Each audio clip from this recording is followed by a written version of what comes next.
The moment the water rose past his chest, Levi realized the land everyone called dead was about to take something else, unless he found what no one else was seeing. Cold water slammed against his ribs as he forced the pry bar under the submerged beam. The horse screamed behind him, rope snapping tight in someone's hands.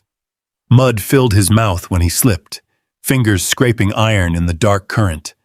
He adjusted once, just once, then pushed harder, like he already knew where it would break, or who would.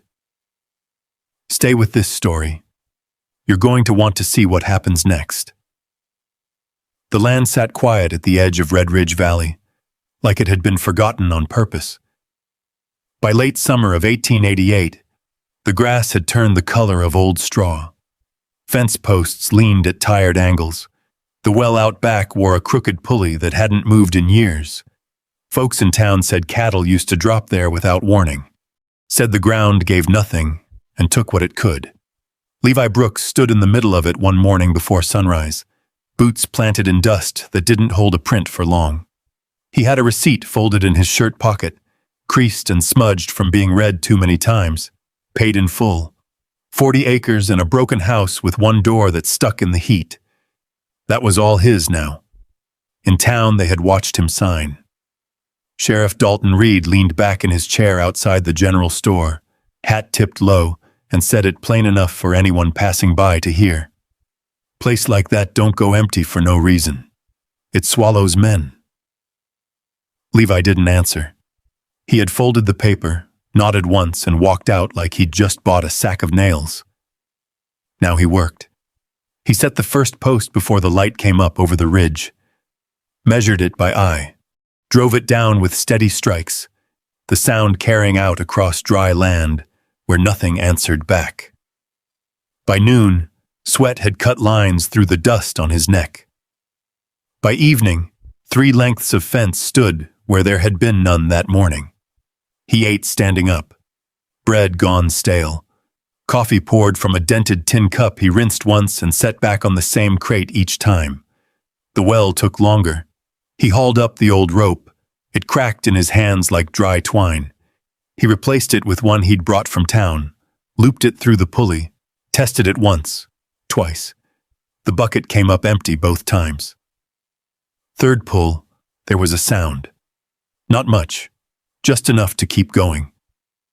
By the second week, smoke rose from the chimney in the mornings. By the third, the gate stood straight. Still, the land said nothing. People rode past on the ridge sometimes, didn't come down, just slowed enough to look. A man working alone where no one else had stayed. Levi kept at it. He mended a hinge on the barn door with a strip of iron he heated over a small forge he'd built from stones out back. He patched the roof with boards pulled from a fallen shed. Nights, he sat on the step with his boots still on, hat beside him, watching the last light slide off the hills. Most evenings, the only sound was wind moving through dry grass.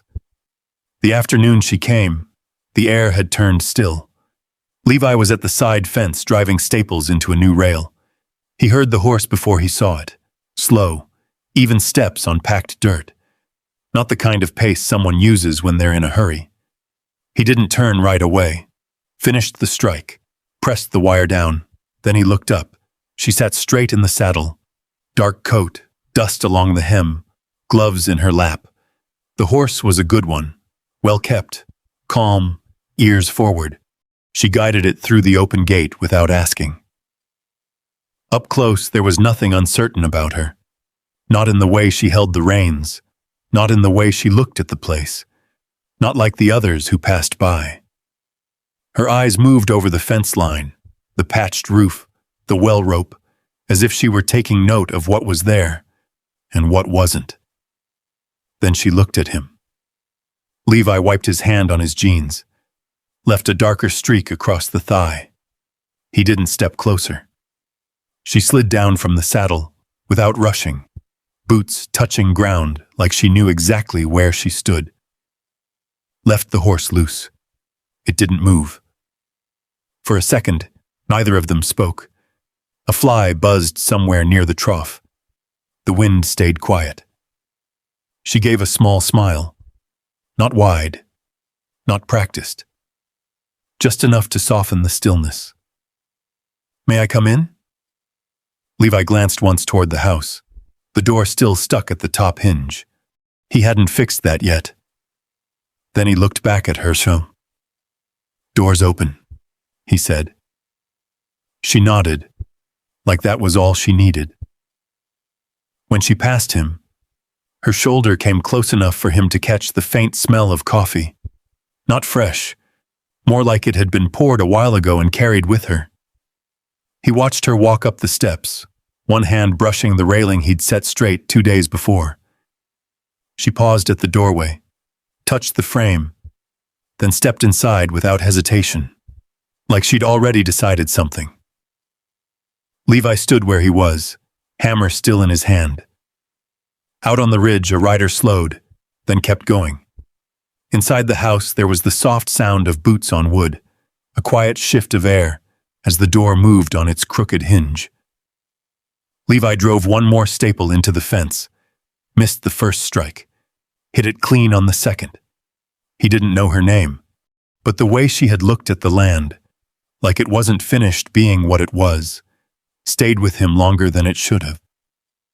And for the first time since he'd stepped onto that dust, the place didn't feel entirely empty. Not quite. She came back 3 days later, same hour.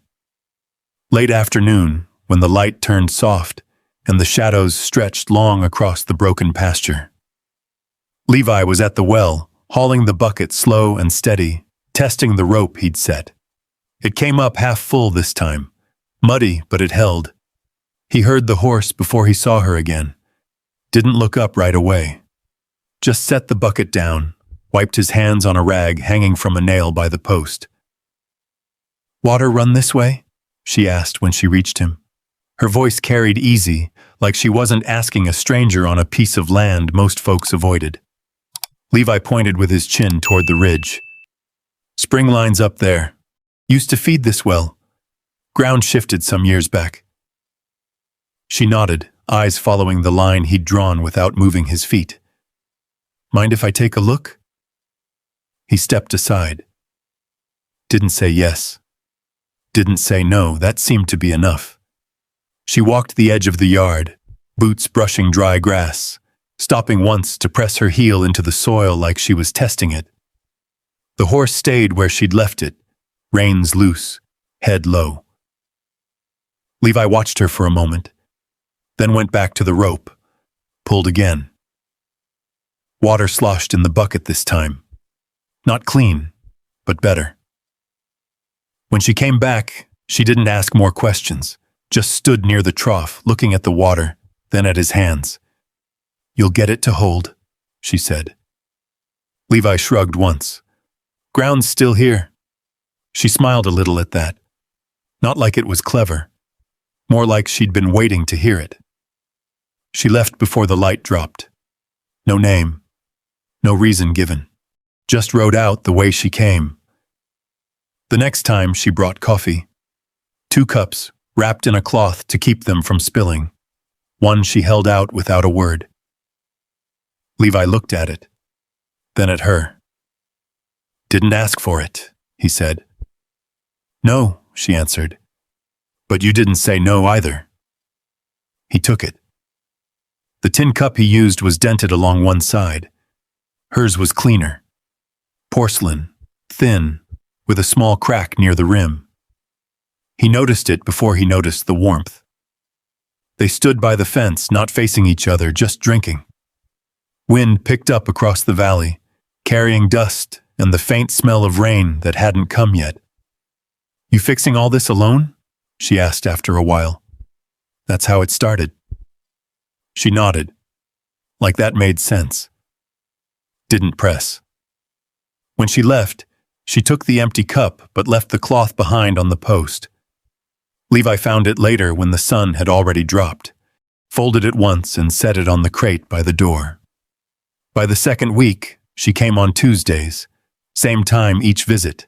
Late enough the heat had broken, early enough there was still light to see by. Sometimes she brought something broken. A loose stirrup strap, a buckle that wouldn't hold. Once, just a length of rope with a knot tied wrong. Levi fixed each one the same way. Quick, clean, no extra talk.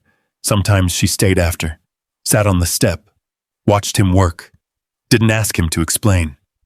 He got used to the sound of another set of boots on the boards, the shift of weight when she crossed one leg over the other, the way she held her hands around the cup like she wasn't in a hurry to leave.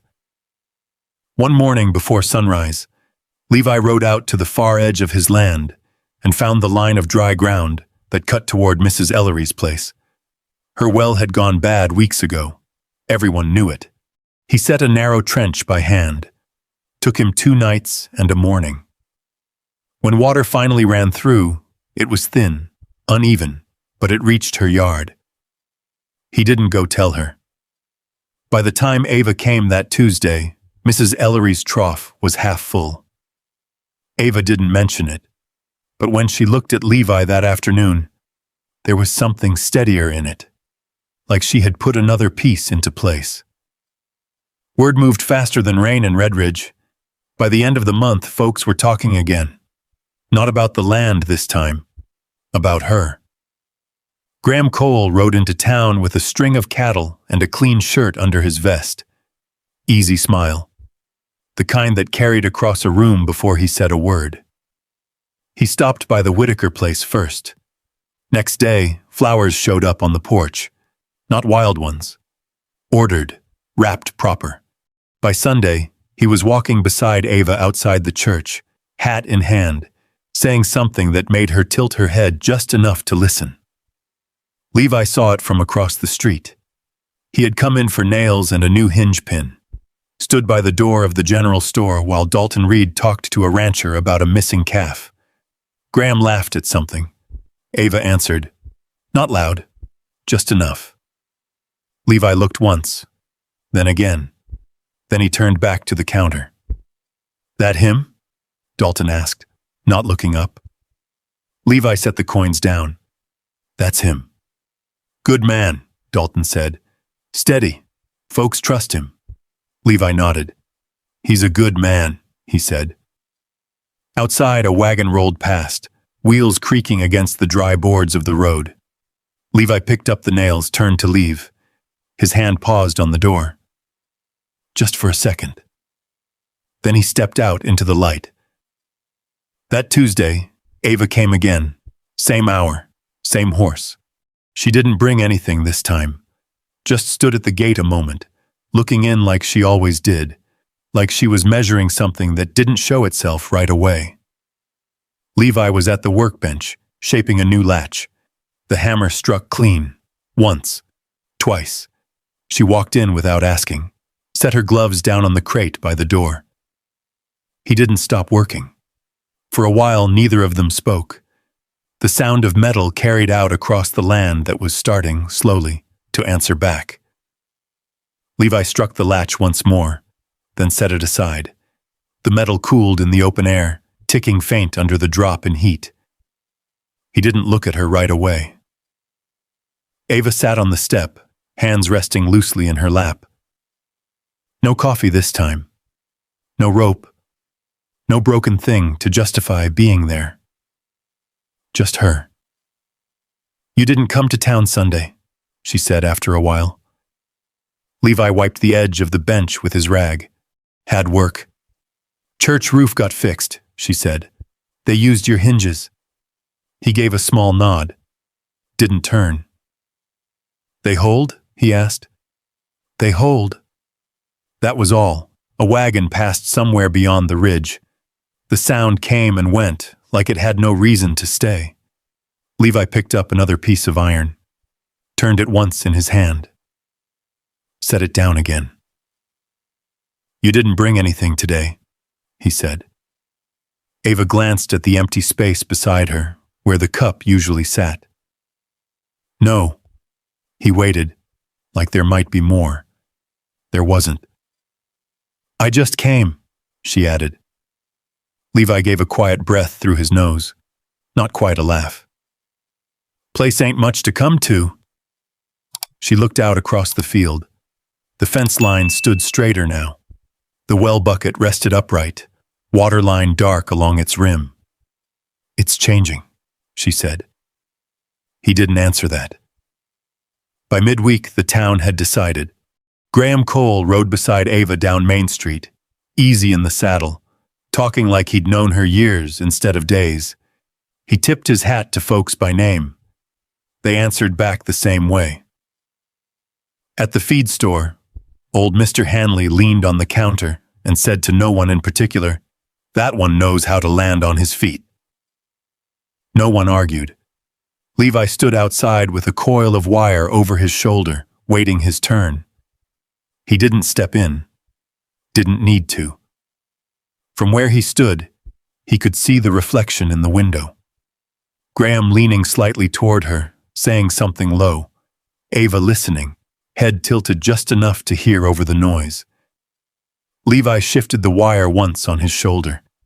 Then he turned away before they came out. That evening, Ava came later than usual. The sun had already dipped behind the ridge, leaving the yard in that thin gray light where things softened at the edges. Levi had finished for the day. Tools set in their places. Fire burned low. She stepped through the gate, slower this time. "Didn't think you'd come," he said. She paused at that. "Why not?" He shrugged. "Town's busy." "So is this place." He didn't argue that.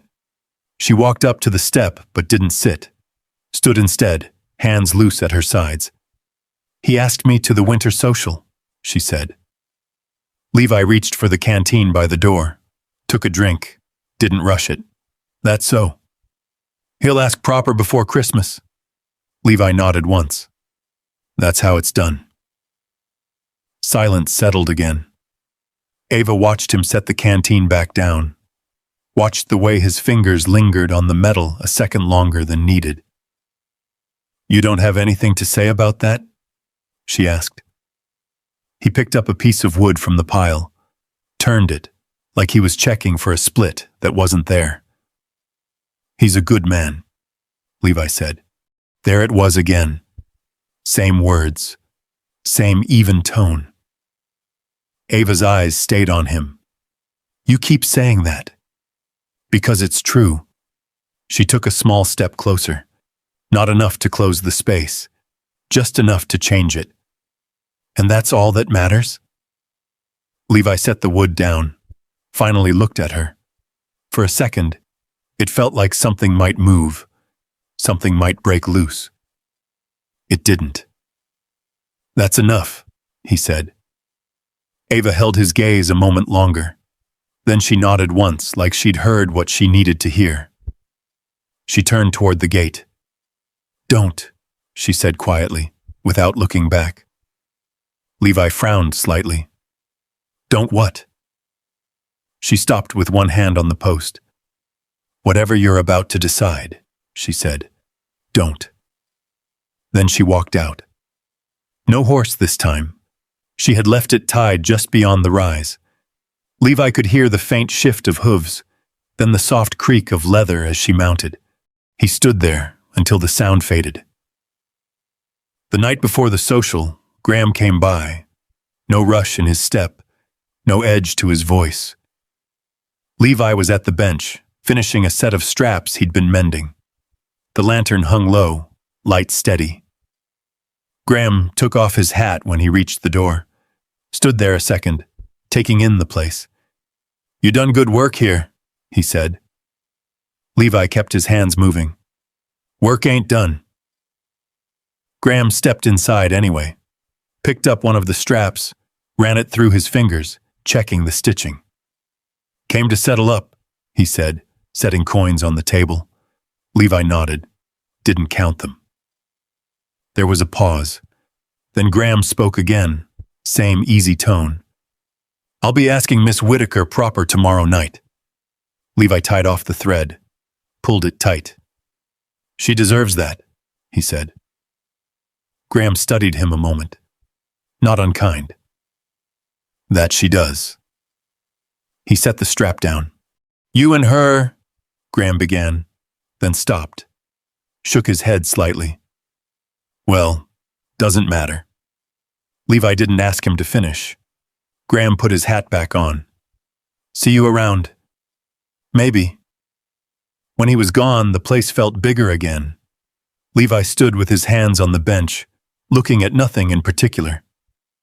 The lantern flame flickered once. He reached out and turned it down. Next morning, he didn't set out the second cup, didn't leave space on the step. Worked straight through the hour she usually came. When the wind shifted, it carried a faint sound from town. Music, maybe. Hard to tell. Levi kept working.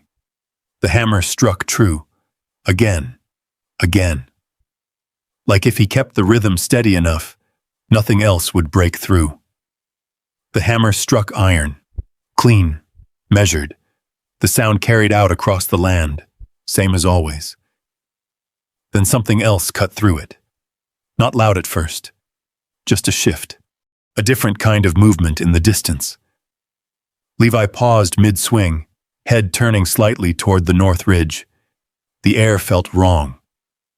By midday, the sky had turned a dull gray, heavy with a weight it hadn't carried in weeks. The wind came in low, pushing across the valley in uneven bursts. Then the rain started. Slow, then steady, then harder. Levi worked through it. He tied down what he could, pulled canvas over the tools, checked the fence posts twice. Water ran in thin lines along the ground, cutting shallow paths through the dust. By morning, the creek had changed. It wasn't a creek anymore. Word came fast. A boy on horseback, hat gone, shouting as he rode past the ridge. "North Dam's cracked!" Levi didn't wait for more. He grabbed the heavy pry bar leaning against the barn and a length of chain. No saddle. Just swung onto his horse and rode. By the time he reached the lower crossing, the water had already spilled over. Cattle were pressed tight against a broken stretch of fence, hooves slipping in the mud. A wagon had gone sideways near the bank, one wheel caught against a submerged beam. The horse pulling it was wild-eyed, jerking against the harness. Men were already there. Graham Cole stood knee-deep in water, rope in hand, calling out steady instructions. Two others worked beside him, trying to calm the animal, keep it from snapping a leg. "Easy now, easy," Graham's voice carried clear over the noise. It was the right approach, but it wasn't working. Levi slid off his horse without a word, took in the scene once. The wagon, the wheel, the way it sat too low, caught at an angle that wouldn't give. He stepped into the water. Cold hit first, sharp. Then the push of current against his legs. He moved forward anyway, gripping the pry bar in both hands. Graham saw him. "Wheel's stuck," he called. "We're trying to pull it free." Levi didn't answer. He went under. The water swallowed him up to the chest, then higher as he pushed toward the axle. Mud clouded everything. He reached by feel, fingers finding wood, then iron. There. The wheel wasn't just stuck. It was locked, wedged tight against the beam beneath it. Pulling wouldn't fix it. It had to be lifted. Levi braced the pry bar into the narrow gap, set his shoulder against it. Pushed. Nothing. He shifted position. The current shoved him sideways, water pressing hard against his ribs. He dug his boots into the mud, set again. Pushed.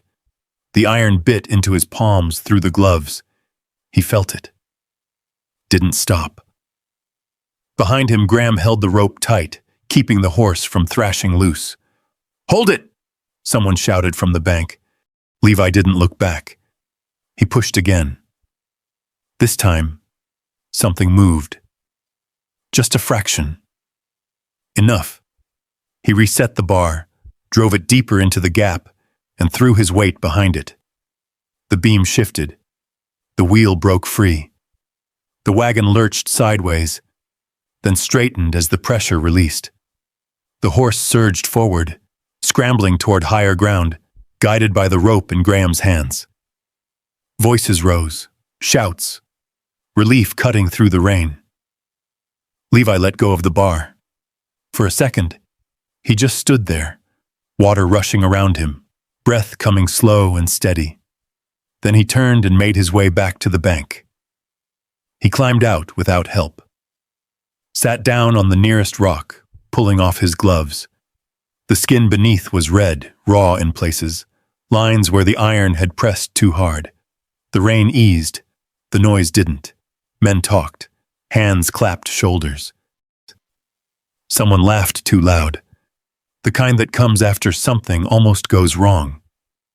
Levi didn't join it. He just looked at his hands. Then she was there. Ava moved through the crowd like it wasn't there at all. Didn't hurry. Didn't hesitate. Just came straight to him. She crouched down in front of him. Close enough the noise faded a little. Her eyes dropped to his hands, took in every mark, every scrape. She didn't ask. She reached out and took them, careful, like she knew exactly where not to press. Levi started to say something. Didn't. For a moment, neither of them spoke. The creek ran behind them, louder now but steady. The worst of it had passed. Ava looked up at him. "I saw you," she said. Quiet. Meant for him alone. Levi held her gaze. The rest of the world kept moving. Voices, footsteps, the creak of the wagon being pulled free. But none of it reached where they were. Not quite. Levi felt her hands around his, steady and sure, like she wasn't surprised by what she had seen. That stayed with him longer than the cold water ever would. By the time he stood, the crowd had already begun to thin. Men led horses back toward the ridge. The wagon creaked its way onto solid ground. Someone clapped Graham on the shoulder, thanking him. Graham nodded, but his eyes had shifted. He looked once toward Levi, then toward Ava. That was enough. Morning came clear. The storm had passed, leaving the valley rinsed clean. The ground held moisture now. Dark lines where water had run. The well bucket at Levi's place filled faster than it had the day before. Levi was already at work when he heard boots on the boards behind him. He didn't turn. A moment passed. Then another. "I'm not going to ask her," Graham said. Levi kept his hands on the fence rail he was setting, pressed it into place, checked the line, adjusted it by a fraction. "You don't have to do that," he said. "I know." Graham stepped closer, looking out across the land. The straightened fence, the patched roof, the narrow cut of water running where it hadn't before. "She was watching you yesterday," he said. Levi didn't answer. "I saw her face," Graham went on. "Didn't look like someone deciding anything new." Levi set the hammer down, leaned his weight against the post. "She deserves a good life," he said. Graham gave a small breath through his nose. Not quite a laugh. "That's what you keep telling yourself, isn't it?" Levi didn't respond to that. Graham reached into his pocket, pulled out a worn horseshoe, and set it on the workbench. "You fixed this for me," he said. "Didn't charge enough." Levi glanced at it. Wasn't much to fix. Graham nodded once. "That's the thing," he said. "You don't see it." He rested his hand briefly on the edge of the table, then stepped back. "I'm stepping aside," he said. "Not because I have to." Levi looked at him then. Graham met his gaze. "Because she already chose." The wind shifted across the valley, carrying the faint smell of wet earth. Graham tipped his hat and walked out the way he came. Levi stood there a while after he was gone. Then he picked up the horseshoe, turned it once in his hand, set it back down exactly where Graham had left it. The schoolhouse sat at the edge of town, white paint worn thin along the boards, windows open to let in the clean air after the storm. Levi had never been there. Not once. He stood outside the door longer than he needed to, hat in his hands, fingers pressing against the brim where the water had stained it darker. Inside, he could hear movement, papers shifting, a chair scraping lightly against the floor. He knocked. It sounded louder than it should have. A moment passed. Then the door opened. Ava stood there, sleeves rolled to her elbows, a piece of chalk dusted faint across her fingers.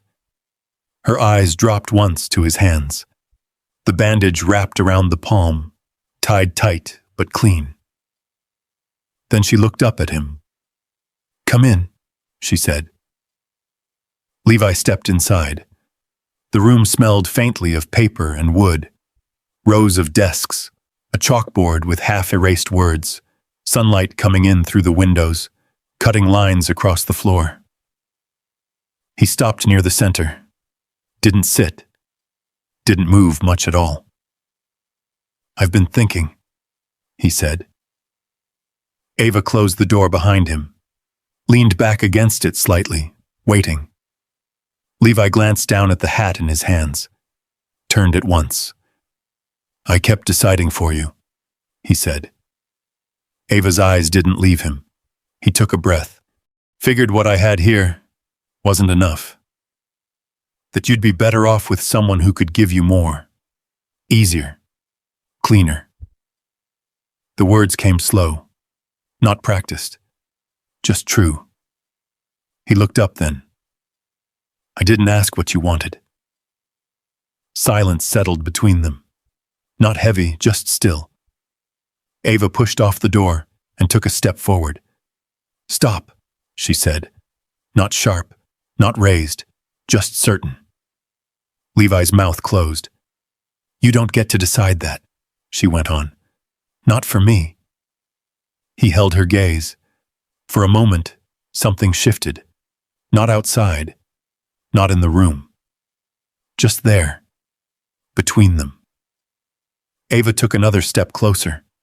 Close enough now that he could see the faint line of dust along her sleeve, the way her fingers still carried a trace of chalk. "I've been coming out there for 3 months," she said.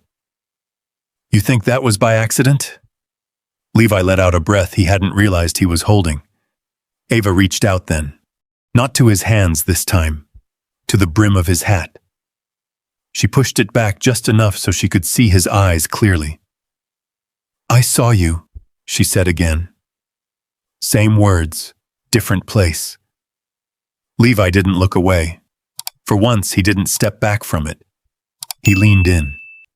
The kiss wasn't rushed, wasn't careful either. It just happened, like something that had been waiting long enough. When they pulled apart, the room stayed quiet. Sunlight still on the floor, chalk dust still in the air. Nothing had changed. And everything had. The next morning, there were 2 cups on the bench outside the ranch, one dented, one with a small crack along the rim. Levi stood by the fence, working a new rail into place. Ava sat on the step, papers in her lap, reading through a lesson while the coffee cooled between them. Neither of them spoke much. Didn't need to. At the far end of the pasture, a young calf found its footing in the softened ground, took one unsteady step, then another. The land held. For the first time in a long while, it felt like it might keep holding. If you stood there long enough, boots in the dirt, wind moving slow across the valley, you might start to wonder what you would have done in his place. Would you have walked away before something good had the chance to take root? Or would you have stayed, even when it didn't make sense yet? Levi never saw himself the way the world saw men worth choosing. He saw the work, the dust, the long days that didn't promise much back. But Ava, she saw something quieter, something steady. The kind of man who fixes what's broken without asking to be noticed. And maybe that's the thing most folks miss. Sometimes love doesn't arrive loud. It doesn't come dressed in certainty or easy answers. Sometimes it sits beside you in silence, waiting for you to believe you're already enough. Not more, not better, just enough. So if you've ever found yourself standing at the edge of something good, unsure if you belong there, maybe this is your reminder to stay a little longer. Tell me, have you ever almost walked away from something that mattered? There are more stories like this, quiet ones, strong ones, the kind that stay with you long after they end. If you felt something here today, you might find yourself right at home with the next one.